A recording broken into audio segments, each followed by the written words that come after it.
Recién llegados al concello, el nuevo grupo de gobierno municipal anunciaba en agosto que después de 12 años retiraba su ayuda al Festival Pórtico do Paraíso, un certamen que contaba con el apoyo del público, la crítica especializada y los profesionales.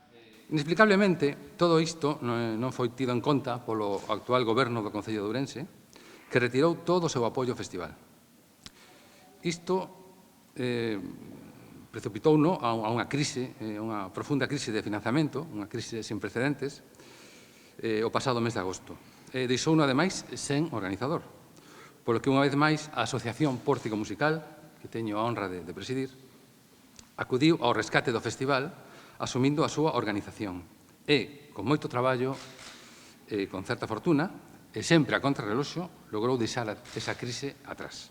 Lejos de plantearse el desaparecer, el festival buscó nuevas fórmulas y esta 13ª edición visitará la provincia de Lugo con 2 conciertos, uno en Osaviñao y otro en Monforte. El concierto inaugural será en el Templo de la Veracruz, en Carballiño, a cargo de la Escolanía de Segovia.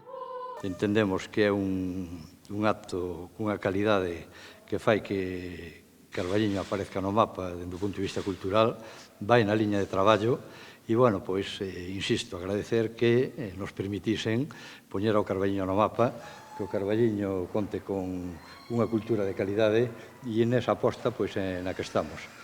El festival no renuncia en absoluto a la ciudad, que contará con 2 conciertos, el del violinista ourensano José Manuel Álvarez en Santo Ángel y el del guitarra argentino Víctor Villadangos en el Liceo, que además será quien imparta un curso en el conservatorio. Irnos de aquí, no. No, y menos ahora, precisamente, ¿no? No es el momento de irse de aquí, claro que no. Claro que no.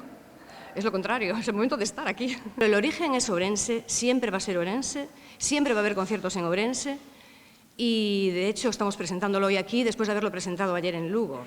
Es decir, eso no se va a perder nunca, ¿no? Y se hace desde aquí y pensando también en la gente de aquí, por supuesto.